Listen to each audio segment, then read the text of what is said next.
Hello ചേട്ടാ, സുഖല്ലേ? ഞാനേ ഒരു ചെറിയൊരു വ്ളോഗറൊക്കെയാണ്, ക്യാമറ എടുത്തോണ്ടിരിക്കുന്നുണ്ട്. കുഴപ്പമില്ലല്ലോ?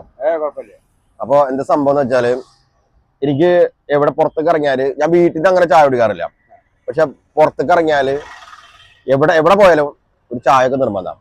പക്ഷെ ഇന്നത്തെ ചായ ഉണ്ടല്ലോ, അടിപൊളി ചായ കേട്ടോ. ഞാൻ വെറുതെ ചുമ്മാ ഒരു വീഡിയോക്ക് വേണ്ടി പറയല്ല, അടിപൊളി ചായ കേട്ടാ.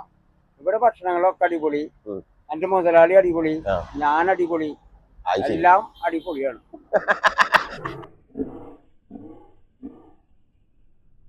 എനിക്ക് പലർക്കും പല ടേസ്റ്റ് ആണല്ലോ. എനിക്ക് എന്റേതായ ഒരു ടേസ്റ്റിൽ എനിക്കൊരു ചായ ഉണ്ട്. ആ ചായ പലതും കിട്ടാറുണ്ട്, പലരും പറയാറുണ്ട്. പക്ഷെ ഇത് ഭയങ്കര ഇഷ്ടമായിട്ടാ എനിക്ക്. എന്റെ പേരെന്താ? എന്റെ പേര് അനീഫ. അനീഫ. വീട് എവിടെ? ഇപ്പൊ ഇവിടെ തന്നെയാണോ? തൃശ്ശൂർ തന്നെയാണോ? ഓക്കെ. അത് കഴിഞ്ഞ് ഞാൻ എറണാട്ടിലേക്ക് ആൺകുട്ടികളാ അവരെ പഠിപ്പിക്കാനായിട്ട് എറണാട്ടിലേക്ക് പോയി.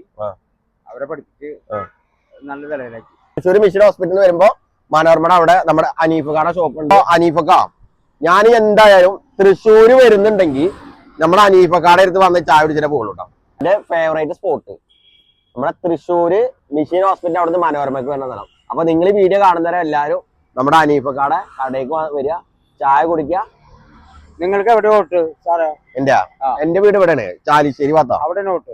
അപ്പൊ നിങ്ങൾ ഒരു കള്ളനെ കൊള്ളക്കാരനെ തെരഞ്ഞെടുക്കാനാവണം. ഒരു തീവ്രവാദിയെ തെരഞ്ഞെടുക്കരുത്. അതെ അതെ അതെ. കള്ളനും കൊള്ളക്കാരനാണെങ്കിൽ നമ്മളെ കാറ്റാ പോകുള്ളൂ. അതെ അതെ. തീവ്രവാദി ആണെങ്കിൽ നമ്മളെ കഴിച്ചു പോകും. രാഷ്ട്രീയം നോക്കിയിട്ടാണോ വ്യക്തിയോ നോക്കിയിട്ടാണോ വോട്ട് ചെയ്യേണ്ടത്? വ്യക്തിയെ നോക്കി വോട്ട് ചെയ്യുക. വ്യക്തി നോക്കിയിട്ടാണ് വോട്ട് ചെയ്യേണ്ടതെന്നുള്ളത് അനീഫക്ക പറഞ്ഞു. രണ്ട് മക്കള് ഇറച്ചി മാർക്കറ്റില്ല അതൊന്ന് പറഞ്ഞു.